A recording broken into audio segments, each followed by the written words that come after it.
नमस्कार विद्यार्थियों, सर्वोच्च न्यायालय के बारे में हम अध्ययन कर रहे थे। आज हम न्यायपालिका की स्वतंत्रता के बारे में अध्ययन करेंगे। किसी भी देश के अंतर्गत न्याय निष्पक्ष रूप से तभी प्राप्त हो सकता है जब न्यायपालिका को स्वतंत्रता प्रदान की गई हो। भारतीय संविधान के अंतर्गत भी ये व्यवस्था की गई है कि न्यायाधीश बिना किसी अधीनता के, बिना किसी सहयोग के अपना न्याय का कार्य स्वतंत्रता पूर्वक संपन्न कर सके।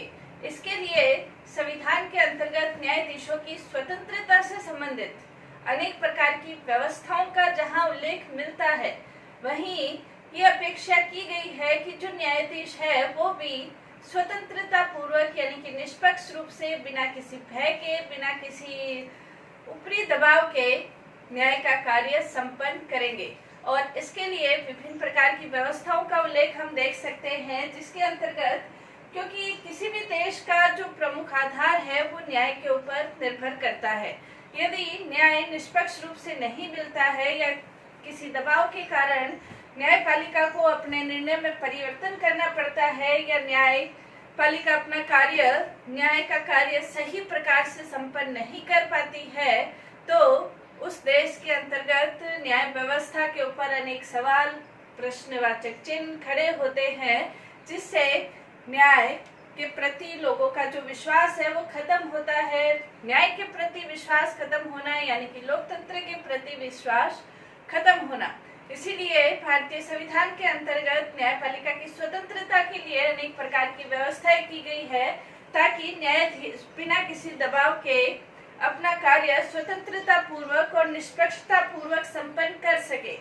इन व्यवस्थाओं के अंतर्गत सबसे पहले हम देखें तो न्यायाधीशों की नियुक्ति। न्यायाधीशों की नियुक्ति के संबंध में ये व्यवस्था है कि न तो कार्यपालिका के द्वारा, न व्यवस्थापिका के द्वारा, न जनता के द्वारा न्यायाधीशों की नियुक्ति की व्यवस्था है, बल्कि राष्ट्रपति न्यायाधीशों की नियुक्ति करता है। राष्ट्रपति का भी न्यायाधीशों के ऊपर किसी भी प्रकार का दबाव नहीं रहे, इसलिए व्यवस्था है कि जो वरिष्ठतम सदस्य है उसे मुख्य न्यायाधीश बनाया जाए।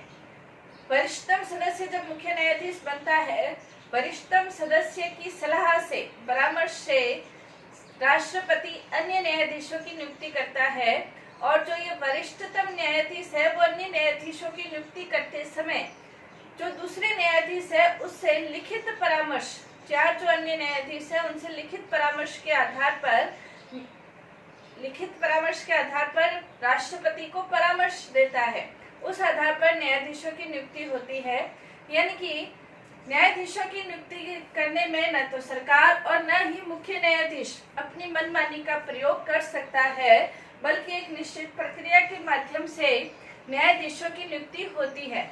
जब न्यायाधीशों की नियुक्ति निष्पक्ष आधार पर होती है तो न्यायाधीश बिना किसी दबाव के निष्पक्षता पूर्वक अपना कार्य संपन्न कर सकते हैं।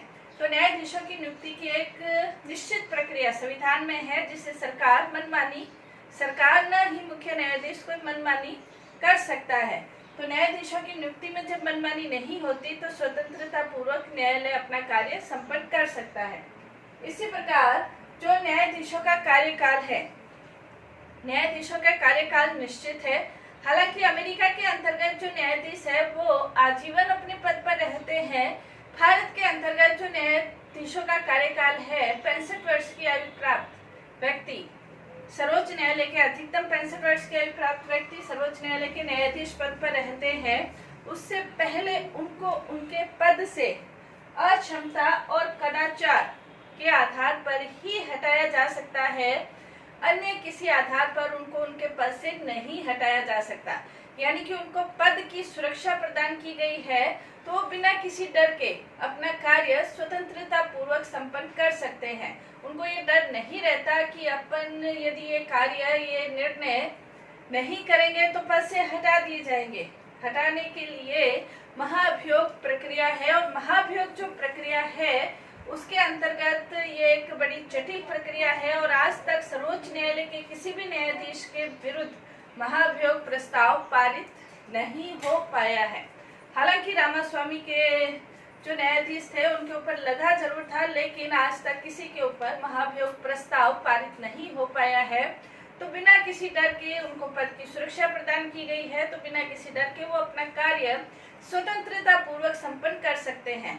महाभियोग प्रस्ताव के लिए ये आवश्यक है कि महाभियोग जो प्रस्ताव है, महाभियोग का जो प्रस्ताव है वो संसद के कुल सदस्य संख्या के बहुमत और उपस्थित सदस्य संख्या के 2/3 बहुमत यानी कि विशिष्ट बहुमत के द्वारा संसद के दोनों सदनों में पारित होना चाहिए। उसके बाद राष्ट्रपति का हस्ताक्षर के आधार पर महाभियोग प्रस्ताव पारित होता है। उस आधार पर ही उन्हें अपने पद से, न्यायाधीशों को उनके पद से हटाया जा सकता है, अन्य किसी आधार पर नहीं। तो वो निश्चिंत होकर अपना कार्य संपन्न कर सकते हैं। नेक्स्ट इसके अंतर्गत है, न्यायाधीशों को इतना पर्याप्त वेतन मिलता है कि वो वेतन की चिंता छोड़कर या अन्य आधारों पर वेतन की लेने की छोड़कर वो स्वतंत्रता पूर्वक अपना कार्य संपन्न कर सकते हैं। इसके लिए मुख्य न्यायाधीश को 2,80,000 और अन्य न्यायाधीशों को 2,50,000 के करीब मासिक वेतन मिलता है। न सिर्फ ये वेतन मिलता है, बल्कि न्यायाधीशों का वेतन भारत की संचित निधि पर भारित होता है, यानी कि ये संसदीय नियंत्रण से परे है। न्यायाधीशों के कार्यकाल के अंतर्गत उनके वेतन भत्तों में किसी भी प्रकार की कोई कटौती नहीं की जा सकती है। इन सब का प्रमुख उद्देश्य यही था कि न्यायाधीश बिना किसी दबाव के, बिना किसी लालच के अपना कार्य स्वतंत्रता पूर्वक संपन्न कर सके, और इसीलिए पर्याप्त वेतन, भत्ते, उनको अन्य सुविधाएं, सरकारी आवास की, निवास की, पानी, अन्य जो सुविधाएं हैं, यात्राओं की सुविधाएं प्रदान की गई है ताकि न्यायाधीश अपना कार्य स्वतंत्रता पूर्वक संपन्न कर सके। इसके अलावा न्यायाधीशों अपना कार्य कर सके, इसलिए न्यायालय के अंतर्गत विभिन्न प्रकार के कर्मचारियों की, अधिकारियों की नियुक्ति की व्यवस्था करने का उत्तरदायित्व भी न्यायाधीशों के ऊपर है। न्यायाधीश अपने न्यायालय के अंतर्गत जो कर्मचारी, अधिकारियों की नियुक्ति करने का अधिकार उनको ही प्राप्त है। साथ ही अपने कर्मचारियों की सेवा शर्तें निर्धारित करने का जो उत्तरदायित्व है वो भी न्यायाधीश स्वयं ही करता है। तो न्यायाधीशों के जो कर्मचारी वर्ग है उनके ऊपर भी न्यायपालिका को अपना नियंत्रण है, ताकि जो कर्मचारी है वो न्यायालय के नियंत्रण में रहते हुए ही कार्य करे। यदि उनके कर्मचारी कहीं और आधार से न्यायालय में निर्वाचित होकर आते हैं या चुनकर आते हैं या परीक्षा पास करके आते हैं, तो वो कर्मचारी न्यायालय के नियंत्रण में नहीं रहकर उस संस्था के नियंत्रण में रहेंगे, तो न्याय का कार्य स्वतंत्रता पूर्वक नहीं हो सकता है। इसलिए कर्मचारियों के ऊपर भी अपने कर्मचारी नियुक्त करना, उनकी सेवा शर्तें निर्धारित करने से संबंधित अधिकार भी न्यायपालिका के पास है।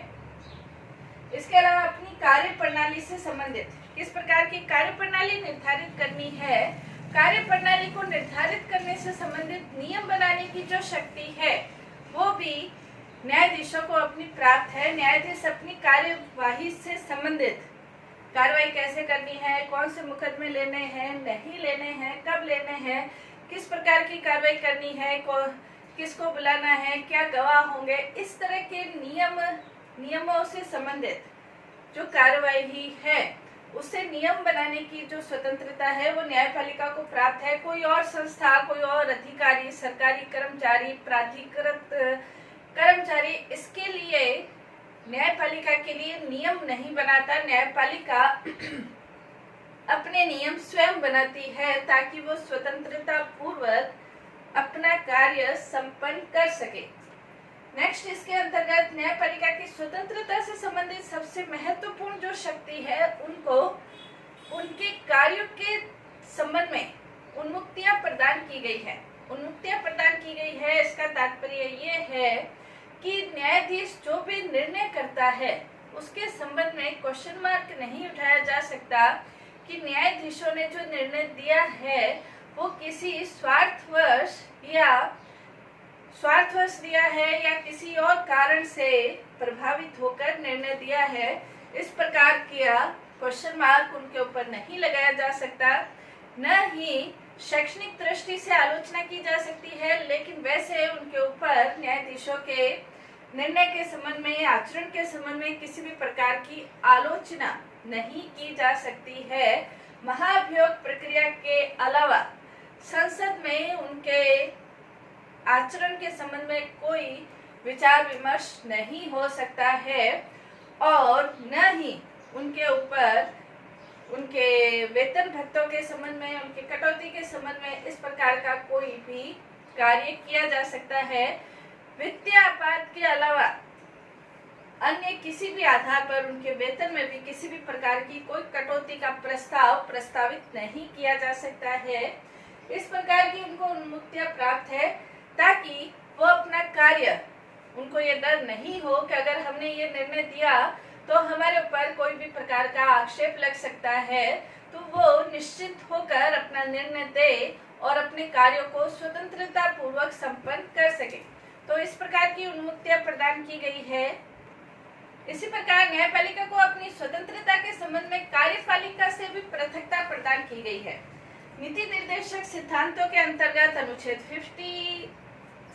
50 ये स्पष्ट रूप से घोषित करता है कि न्यायपालिका और कार्यपालिका का पृथक्करण किया जाए, यानी कि कार्यपालिका को न्यायिक क्षेत्र में किसी भी प्रकार की कोई शक्ति प्राप्त नहीं हो। न्यायपालिका अपना कार्य अलग करे और कार्यपालिका अपना कार्य अलग करे, दोनों अपने अपने क्षेत्रों में रहते हुए कार्य करे।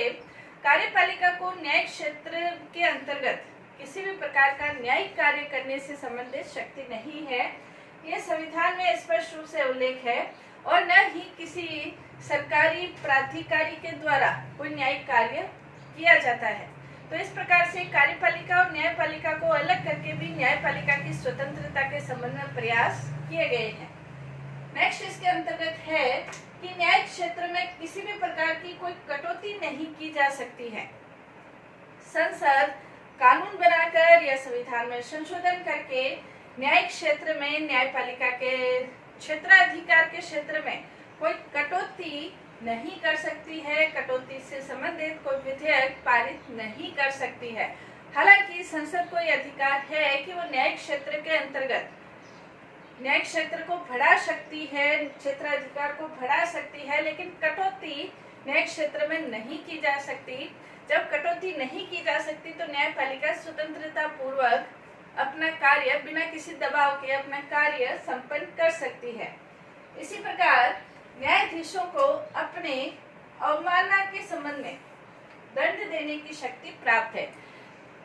न्यायपालिका को यह अधिकार है कि यदि न्यायिक कार्य के संबंध में किसी भी प्रकार की कोई अवमानना हो, यदि अवमानना है तो अवमानना के क्षेत्र में न्यायपालिका उसको दंडित कर सकती है। इसका तात्पर्य ये है कि जो न्यायिक सर्वोच्च न्यायालय के द्वारा जो निर्णय दिए गए हैं वो सभी न्यायालयों के अंतर्गत एक साक्षी के रूप में, एक प्रमाण के रूप में रखे जाते हैं, और कोई भी न्यायालय सर्वोच्च न्यायालय के जो निर्णय है उनके ऊपर ये क्वेश्चन मार्क नहीं लगा सकता कि ये जो निर्णय है ये निर्णय गलत है या ये जो निर्णय है ये अन्य किसी आधार पर प्रदान किए गए हैं।